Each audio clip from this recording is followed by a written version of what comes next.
Sawadika, thank you for joining us for the evening edition of NBT World Brief on NBT and NBT World. You're with me, Sandra Han Utsaha.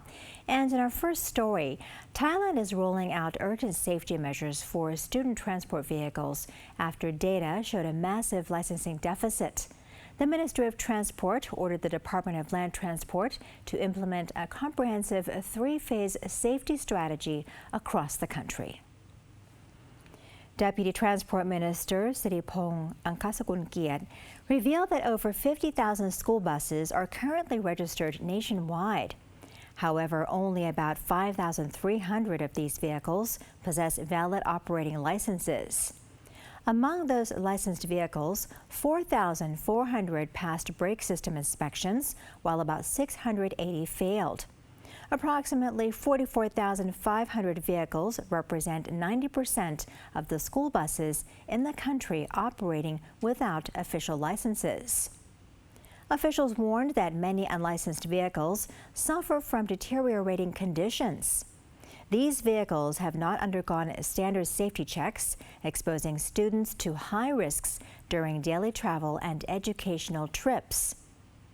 Under the immediate action plan, inspectors will conduct on-site vehicle safety checks directly at schools. They will focus on critical safety gear, including emergency exits, fire extinguishers, and emergency glass breaking tools. As part of the medium-term strategy, schools can coordinate with provincial transport offices. They can request expert vehicle inspections before students depart on educational trips. This step allows operators to verify safety standards before any long-distance travel. The long-term plan includes introducing road safety and traffic discipline courses. The Ministry of Transport will develop these classes in collaboration with the Ministry of Education.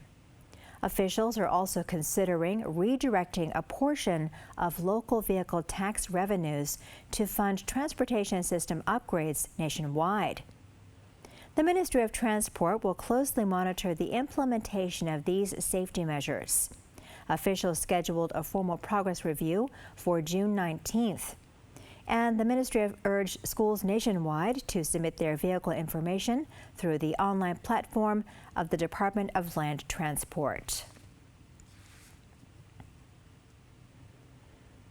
Thailand is accelerating its economic recovery as private investment drives first quarter growth past market forecasts. Deputy Prime Minister and Finance Minister Nititan Praphat announced that gross domestic product expanded by 2.8% during the first quarter of 2026.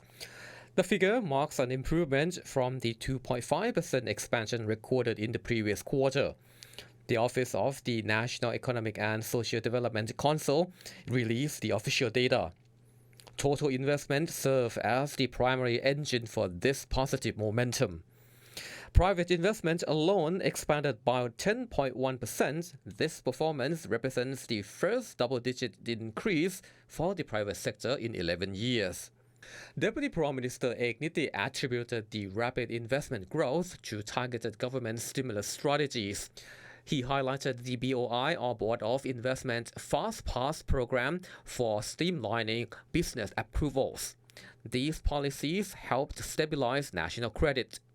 Moody's recently upgraded the credit outlook for Thailand from negative to stable. Exports also supported the expansion by growing 17.8% during the first quarter. However, the finance minister noted that future export performance depends on unpredictable global economic conditions. The finance ministry remains cautious about rising global energy prices and persistent inflation. These financial pressures create higher operating costs for small and medium enterprises. Without state intervention, the country could face a double squeeze of rising expenses and falling incomes. The trend could directly harm local employment and overall economic stability. To counter these risks, the Finance Ministry will present the Thai's Help Thais Plus stimulus plan to the Cabinet on May 19. The initiative will provide 200 billion baht in funding. The capital originates from the 400 billion baht emergency loan decree. The program will subsidize public spending at small shops using a 60-40 state-to-public co-payment model. Additional relief plans include direct fertilizer subsidies for local farmers. The government is also planning operational support for the domestic transport sector to manage volatile energy costs.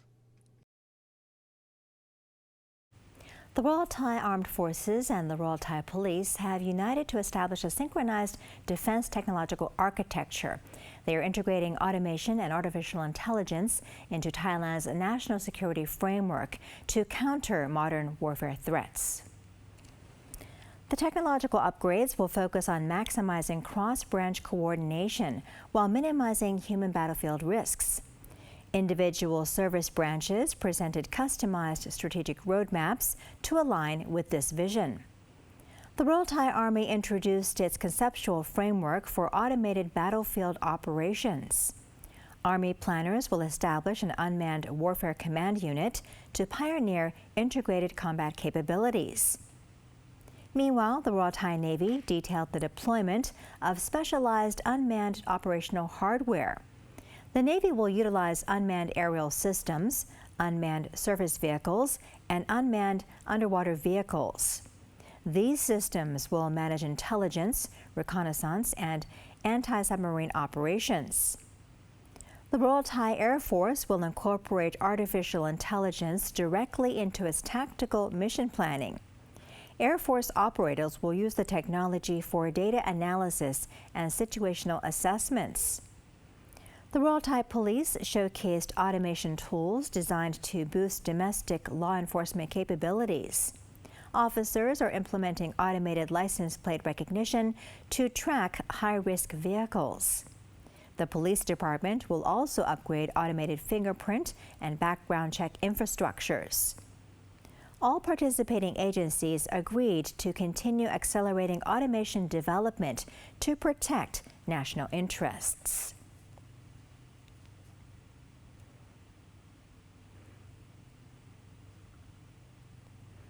Thailand is intensifying strategic coordination for the upcoming HAJJ season to resolve past logistical hurdles. The Thai HAJJ Affairs Office has convened a critical meeting with local operators in Mecca of Saudi Arabia. The meeting aligned local protocols with updated security measures enforced by Saudi Arabian authorities for the 2026 HAJJ season.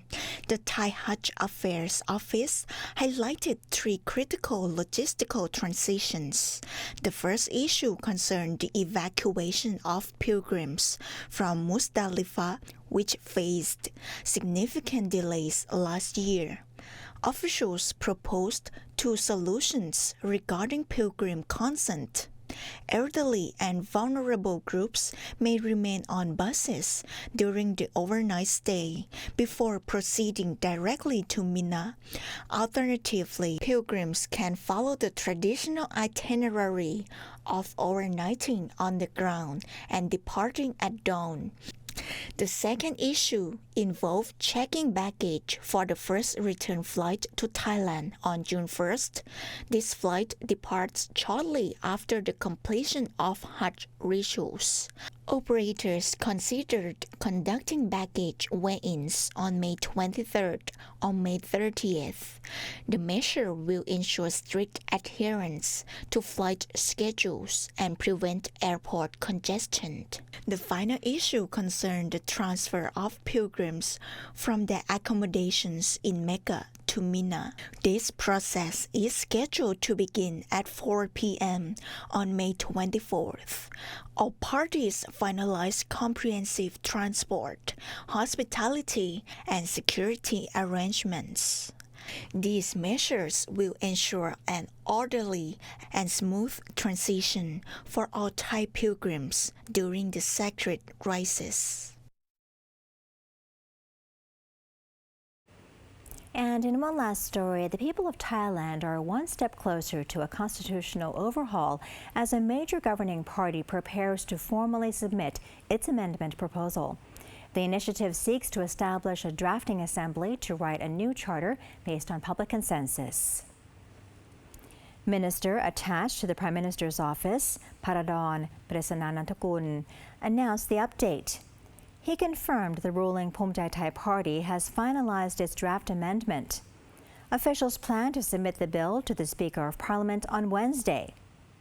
The proposal focuses on revising provisions under Section 15/1. This change will open the way for a new constitution drafting assembly. Minister Paradon said the party learned from previous political obstacles, and leaders will prioritize dialogue with senators and opposition parties to build consensus. Passing the bill through its third reading requires strong parliamentary backing. The draft needs approval from at least 1/3 of all senators. It also requires support from at least 20% of opposition members. Therefore, finding a common agreement is essential for success. Multiple amendment drafts may enter Parliament for consideration. However, the BHUMJAITHAI party maintains a strict limitation. The party has reiterated that it will not allow any changes to Sections 1 and 2 of the current Constitution. The BHUMJAITHAI party may also submit a separate amendment bill. Minister Paradon noted that every party has the right to do so under the democratic system. And he reaffirmed that his party is acting in accordance with the will of the people. And that wraps up our evening edition of NBT World Brief. For more stories, simply scan the QR code on your screen to access our full coverage across all media platforms. Until next time, I'm Sandra Han Utsaha. สวัสดีค่ะ